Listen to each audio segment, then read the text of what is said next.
여러분 지도를 한번 펼쳐보세요. 인도 대륙 바로 아래 마치 인도라는 거대한 대륙이 흘린 눈물 한 방울처럼 톡 떨어져 있는 작은 섬이 하나 보일 거예요. 네, 바로 스리랑카입니다. 흔히 우리에게는 실론티로 유명하고 인도 옆에 있는 작은 나라 정도로 인식되기 십상이죠. 하지만 여러분, 이 섬의 역사를 들여다보는 순간 여러분은 전율을 느끼게 될 겁니다. 이곳은 단순한 섬이 아니에요.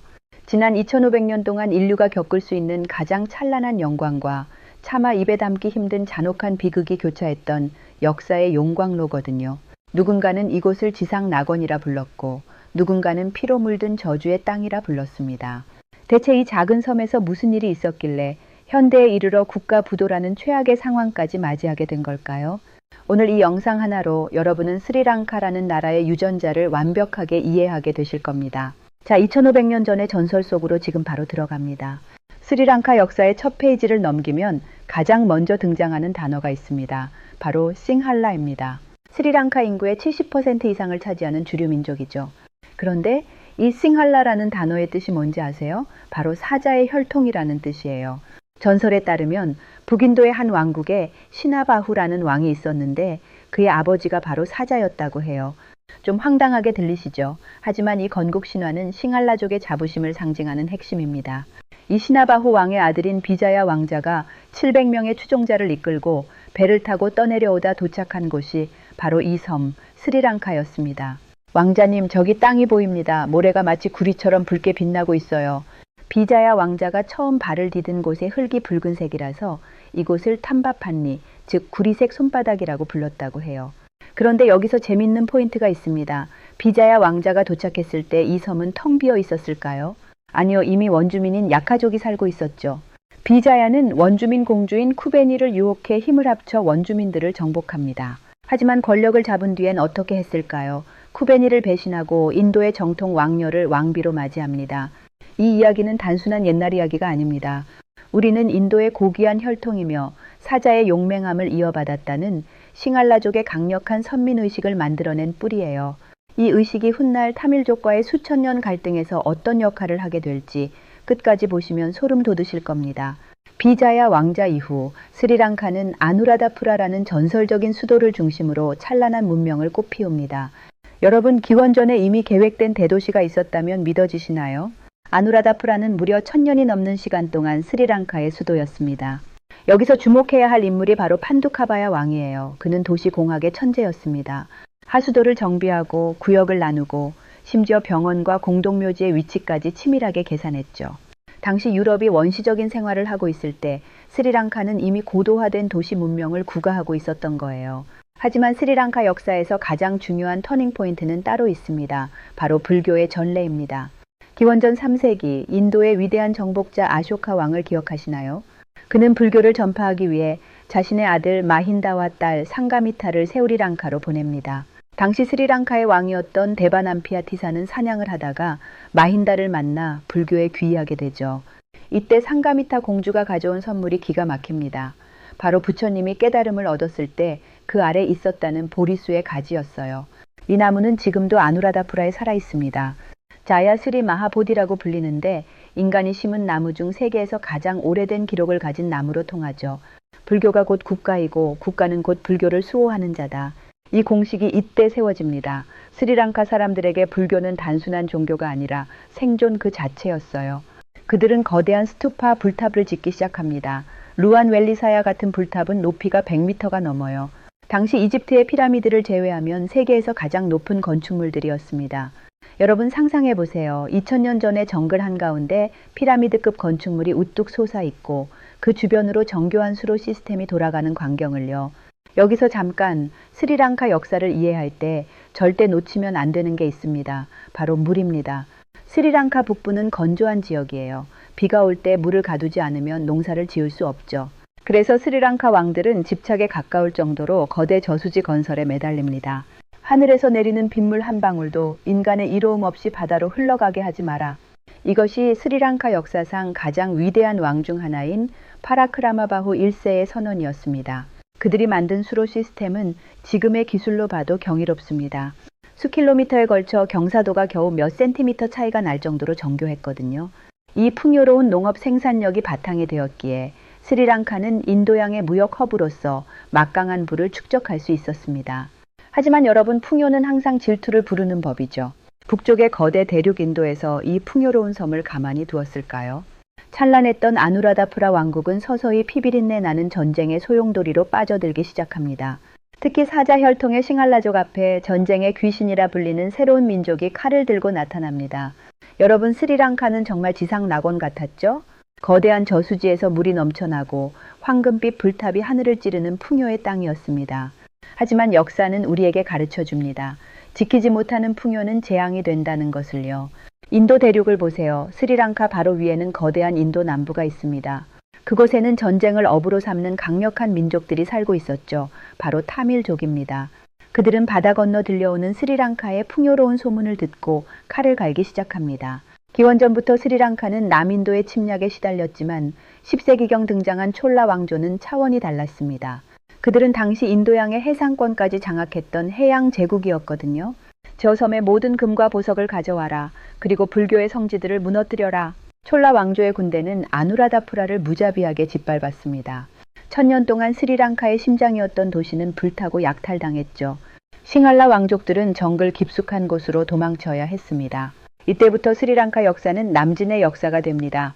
북쪽의 비옥한 땅을 뺏기고 자꾸 아래로 밀려 내려가는 슬픈 운명이 시작된 거예요. 결국 싱할라족은 아누라다프라를 버리고 폴론나루아로 수도를 옮깁니다. 하지만 이곳도 영원한 안식처는 아니었습니다. 끊임없이 밀려오는 남인도 용병들, 그리고 그들과 함께 정착하기 시작한 타밀족들. 오늘날 스리랑카를 반으로 갈라놓은 싱할라 vs 타밀의 비극적인 대립 구도는 바로 이때 본격적으로 씨앗이 뿌려진 겁니다. 자, 여기서 잠깐 스리랑카 역사에서 가장 미스터리하고도 아름다운, 하지만 가장 잔인한 이야기를 해드릴게요. 여러분, 사진으로 한 번쯤 보셨을 겁니다. 거대한 바위 덩어리 꼭대기에 궁전이 지어져 있는 곳, 바로 시기리아입니다. 이곳은 왜 지어졌을까요? 로맨틱한 이유일까요? 아니요, 이건 공포가 만든 건축물입니다. 5세기경 카샤파라는 왕자가 있었습니다. 그는 정당한 후계자가 아니었어요. 왕비가 아닌 후궁의 아들이었거든요. 권력에 눈이 먼 카샤파는 아버지를 산채로 벽에 가두어 죽이고 왕위를 찬탈합니다. 내 동생 모갈라나가 군대를 이끌고 돌아오면 난 죽는다. 아무도 올라올 수 없는 곳으로 가야 해. 복수를 하러 올 동생이 무서웠던 카샤파는 평지 한가운데 우뚝 솟은 200m 높이의 거대 바위 꼭대기에 궁전을 짓습니다. 그리고 바위 중턱에 거대한 사자 모양의 입구를 만들었죠. 지금은 발만 남아있지만요. 그는 그 높은 곳에서 화려한 벽화를 그리고 연못을 만들며 18년 동안 떨며 살았습니다. 하지만 결국 동생의 군대가 쳐들어왔을 때 그는 바위 밑으로 내려와 싸우다 스스로 목숨을 끊습니다. 절대 권력을 꿈꿨던 남자의 비참한 최후였죠. 오늘날 우리는 그것을 세계 8대 불가사의라며 감탄하며 보지만 사실 그 바위는 아버지를 죽인 아들의 피 맺힌 불안감이 서린 장소인 셈입니다. 시간이 흐르며 섬의 북쪽에는 타밀족 중심의 자프나 왕국이, 남쪽에는 싱할라족 중심의 왕국들이 난립하게 됩니다. 사람들은 흔히 영국이 오기 전까지는 사이가 좋았다고 말하기도 하지만 역사적 사실은 좀 다릅니다. 이들은 수백 년 동안 서로를 밀어내고 영토를 뺏기 위해 전쟁을 치렀습니다. 싱할라족은 타밀족을 바다 건너온 침략자로 보았고 타밀족은 이곳을 자신들의 터전으로 여겼죠. 이런 내부적인 분열은 결국 더 큰 재앙을 불러옵니다. 바로 바다 너머 서양에서 들려오는 거대한 함대 소리였죠. 여러분, 스리랑카는 왜 인도양의 진주라고 불릴까요? 단순히 모양 때문이 아닙니다. 이 섬에는 전 세계가 미쳐 날뛰는 보물이 숨겨져 있었거든요. 금도 은도 아닙니다. 바로 시나몬과 보석이었습니다. 이 달콤한 향기에 이끌려 검은 돛을 단 서양의 배들이 스리랑카 해안가의 모습을 드러냅니다. 그리고 스리랑카는 이제 민족 간의 전쟁을 넘어 서구 열강의 잔혹한 식민지 쟁탈전이라는 지옥도로 변하게 됩니다. 여러분, 16세기 초반의 바다를 상상해 보세요. 당시 유럽인들에게 향신료는 지금의 반도체나 석유보다 더 귀한 보물이었습니다. 고기의 잡내를 없애주고 보존력을 높여주는 후추와 시나몬은 그야말로 황금 그 자체였죠. 그런데 전 세계에서 가장 질 좋고 향긋한 시나몬이 어디서 나는지 아세요? 바로 이곳 스리랑카였습니다. 1505년 폭풍 후에 밀려 스리랑카 해안에 닻을 내린 배 한 척이 있었습니다. 바로 포르투갈의 함대였죠. 처음 그들이 내린 곳은 지금의 수도 콜롬보 근처였습니다. 당시 스리랑카 사람들은 이 이방인들을 보고 이렇게 기록했습니다. 피부가 하얗고 철로된 옷을 입었으며 돌을 먹고 피를 마시는 자들이 나타났다. 여기서 돌은 비스킷이었고 피는 와인이었죠. 하지만 이 피를 마시는 자들은 곧 진짜 피를 부르게 됩니다. 포르투갈은 시나몬 무역권을 독점하기 위해 해안가 도시들을 하나씩 점령해 나갔습니다. 그들은 단순히 장사만 한 게 아니에요. 불교 사찰을 파괴하고 강제로 가톨릭을 전파했습니다. 싱할라족의 자부심이었던 불교 문화를 뿌리째 흔들기 시작한 거죠. 포르투갈의 폭정에 지친 싱할라 왕조, 캔디 왕국은 머리를 씁니다. 적의 적은 동지라는 생각으로 당시 신흥 강자였던 네덜란드의 도움을 요청하죠. 제발 저 포르투갈 놈들을 쫓아내 주시오. 그러면 당신들에게 무역 특권을 주겠소. 네덜란드는 쾌재를 부르며 달려왔습니다. 1658년 결국 포르투갈을 몰아내는데 성공하죠. 하지만 여러분, 세상에 공짜 점심은 없습니다. 네덜란드는 포르투갈보다 더 지독한 장사꾼들이었어요. 그들은 섬 전체의 해안선을 요새화하고 시나몬뿐만 아니라 코끼리, 진주까지 싹쓸이 해갔습니다. 스리랑카 사람들은 호랑이를 쫓아내려다 사자를 불러들인 꼴이 된 겁니다. 하지만 최종 승자는 따로 있었습니다. 바로 대영제국이었죠. 1796년 나폴레옹 전쟁의 여파로 네덜란드를 밀어낸 영국은 스리랑카를 실론이라 부르며 직할 식민지로 삼습니다. 영국은 이전의 나라들과 달랐습니다. 그들은 집요했습니다. 섬 중앙의 험준한 산맥 속에 숨어있던 싱할라족의 마지막 자존심, 캔디 왕국을 무너뜨리기로 결심하죠. 캔디는 험한 지형 덕분에 300년 넘게 서구 열강에 저항해온 성지였습니다. 영국은 어떻게 했을까요? 정면 승부 대신 도로를 닦았습니다. 산맥을 관통하는 길을 내고 보급로를 확보한 뒤 1815년 마침내 캔디의 마지막 왕을 생포해 인도로 유배 보냅니다. 이로써 2300년 넘게 이어져 온 스리랑카의 왕조 역사는 영원히 종말을 고하게 됩니다. 영국이 스리랑카를 정복한 뒤 가장 먼저 한 일은 무엇일까요? 바로 정글을 깎아내는 것이었습니다. 처음엔 커피를 심었지만 병충해로 망하자 그들은 중국에서 가져온 차 나무를 심기 시작합니다. 이것이 오늘날 우리가 마시는 실론티의 시작입니다. 그런데 여기서 아주 치명적인 문제가 발생합니다. 차를 수확하려면 엄청난 노동력이 필요한데 자존심 강한 원주민 싱할라족들은 영국의 농장에서 일하기를 거부했습니다. 우리가 왜 우리 땅을 뺏은 놈들을 위해 일해야 하나? 그러자 영국은 아주 잔인하고도 영리한 수를 둡니다. 인도 남부에서 가난에 허덕이던 타밀족 노동자 수십만 명을 짐짝처럼 배에 실어 스리랑카 고산지대로 데려온 겁니다. 기존의 스리랑카 북부에 살던 토착 타밀족과는 또 다른 영국의 필요에 의해 강제로 이주당한 새로운 타밀족 집단이 형성된 거죠. 영국은 식민지 지배를 쉽게 하기 위해 인류 역사상 가장 사악한 통치 기법을 사용합니다. 바로 소수민족 우대 정책입니다. 영국은 다수당인 싱할라족을 견제하기 위해 소수민족인 타밀족에게 교육 기회를 주고 공무원 자리를 몰아주었습니다. 타밀족은 영어를 배우고 영국의 하수인이 되어 다수파인 싱할라족을 통제했죠. 싱할라족 입장에선 어땠을까요? 내 땅에서 내가 주인인데 바다 건너온 타밀족 놈들이 영국 놈들 밑에서 우리를 부려먹네? 라며 분노가 폭발하기 직전까지 차올랐습니다. 영국은 나중에 떠나면 그만이지만 그들이 남겨놓은 이 민족 간의 증오라는 시한폭탄은 독립과 동시에 터지도록 정교하게 설계되어 있었습니다. 드디어 1948년 스리랑카는 영국으로부터 독립합니다. 사람들은 이제 평화가 올 거라 믿었습니다. 하지만 그건 착각이었습니다. 억눌렸던 다수파 싱할라족의 분노가 민족주의라는 이름으로 폭주하기 시작했거든요. 여러분, 1948년 2월 4일 스리랑카, 당시 실론 전역에는 환호성이 울려 퍼졌습니다. 150년 넘는 영국의 식민 지배가 끝난 날이었죠. 사람들은 서로 껴안고 눈물을 흘리며 이제 우리들의 나라를 만들 수 있을 거라 믿었습니다. 하지만 그 환희는 채 10년도 가지 못했습니다. 영국이 떠나며 남긴 민족 갈등이라는 독배를 싱할라 정치인들이 들이켰기 때문입니다. 독립 후 정권을 잡은 싱할라족 정치인들에게는 한 가지 고민이 있었습니다. 어떻게 하면 다수인 싱할라족의 압도적인 표를 얻을 수 있을까? 그들이 찾아낸 답은 아주 위험한 포퓰리즘이었습니다. 1956년 SWRD 반다라나이케 총리는 세상을 뒤흔든 법안을 발표합니다. 바로 싱할라 유일 언어법입니다. 이제부터 스리랑카의 유일한 공용어는 싱할레어다. 타밀어는 인정하지 않는다. 이건 단순히 언어의 문제가 아니었습니다. 영어를 쓰고 타밀어를 쓰며 공직에 진출했던 타밀족들에게 너희는 이제 이 나라의 2등 시민이니 짐 싸서 나가라는 선고나 다름없었죠. 타밀족 엘리트들은 하루아침에 직장을 잃었고 대학 입시에서도 타밀족 학생들에게는 싱할라족보다 훨씬 높은 합격 점수를 요구하는 차별이 시작되었습니다. 참다 못한 타밀족들이 평화 시위를 벌였지만 돌아온 건 싱할라 극우 세력의 폭력이었습니다. 그리고 1983년 7월 스리랑카 역사를 영원히 바꿔놓은 사건이 터집니다.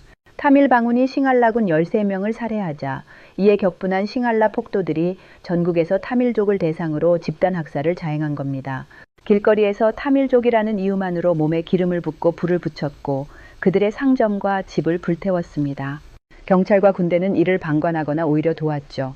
일검은 7월 사건으로 수천 명의 타밀족이 학살당했고 수십만 명이 해외로 망명했습니다. 그리고 이때 평화적인 해결을 믿었던 타밀 청년들은 펜 대신 총을 들기로 결심합니다. 그 중심에 전설적인 공포의 대상 벨루필라이 프라바카란과 그의 조직 LTTE 타밀 타이거가 있었습니다. 여러분 반군이라고 하면 산속에서 소총이나 쏘는 오합지졸을 생각하시나요? 타밀 타이거는 달랐습니다. 그들은 전 세계 반군 역사상 유례가 없는 조직력을 갖추고 있었어요. 해상 타이거라 불리는 해군 함대와 심지어 경비 행기를 개조한 공군까지 보유했습니다. 검은 타이거, 이들은 타밀 타이거의 핵심 부대로 자살 폭탄 테러 전문 부대였습니다. 오늘날 우리가 테러 현장에서 흔히 보는 자살 폭탄 조끼를 최초로 고안하고 정착시킨 곳이 바로 여기입니다.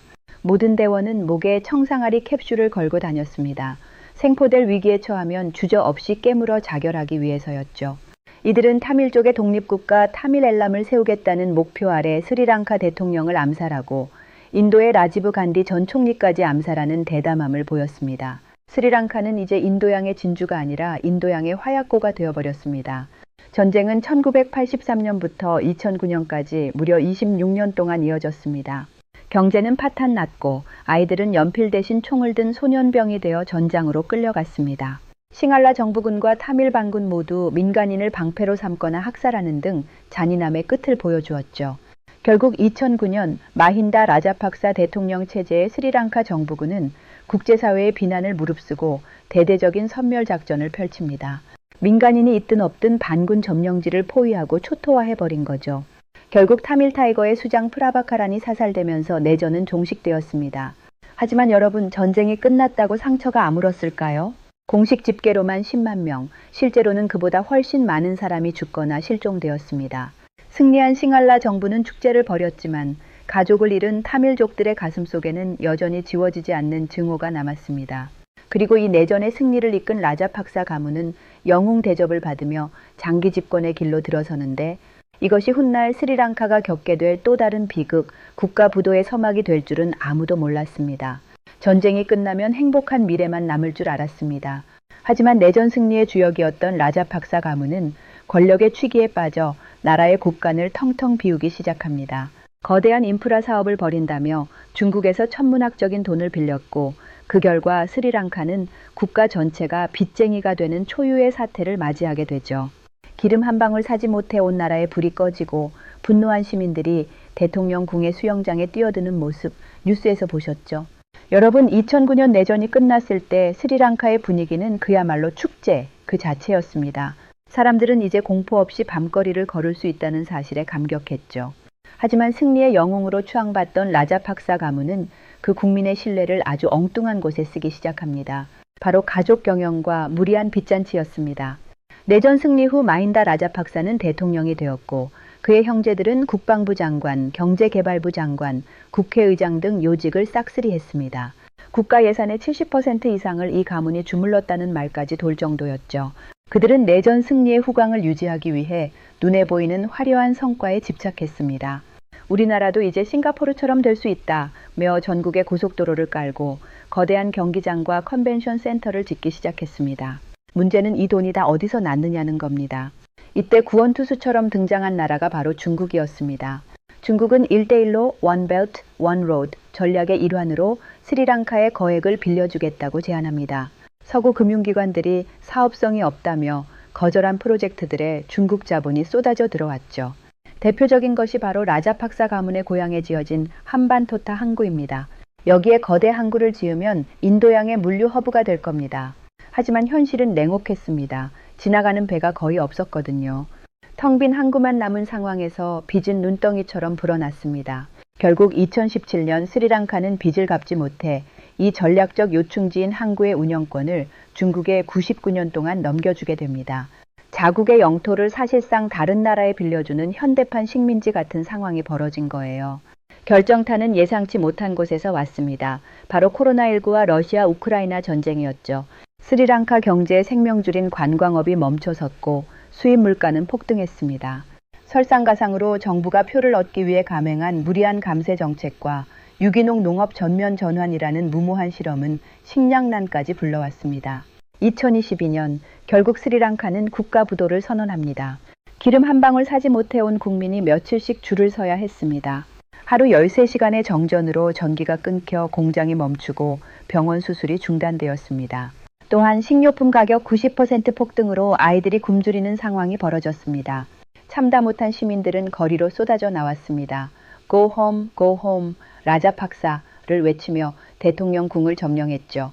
시위대들이 대통령 궁의 수영장에서 다이빙을 하고 침대에서 뛰노는 모습은 전 세계에 생중계되며 큰 충격을 주었습니다. 많은 분이 걱정하십니다. 그렇게 피를 흘리고 경제까지 망했는데 다시 일어설 수 있을까요? 답은 yes입니다. 스리랑카는 강인한 나라입니다. 2500년 역사 동안 수십 번의 침략과 내전을 견뎌온 DNA가 있거든요. 최근 국제통화기금 IMF의 구제금융을 받으며 혹독한 구조조정을 견디고 있고 관광객들도 다시 돌아오기 시작했습니다. 무엇보다 젊은 세대들이 민족 갈등이라는 낡은 프레임을 거부하고 정의로운 국가를 갈망하기 시작했다는 점이 가장 큰 희망입니다.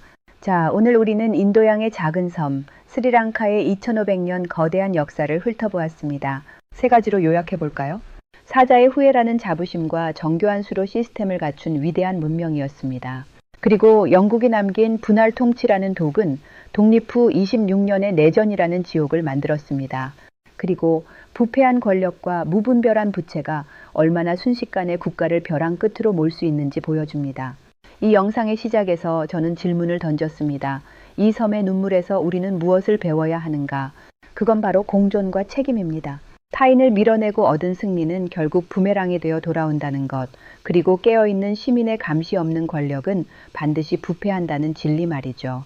오늘의 긴 이야기가 여러분께 스리랑카라는 나라를 단순한 휴양지가 아닌 뜨거운 삶의 현장으로 기억하게 했기를 바랍니다.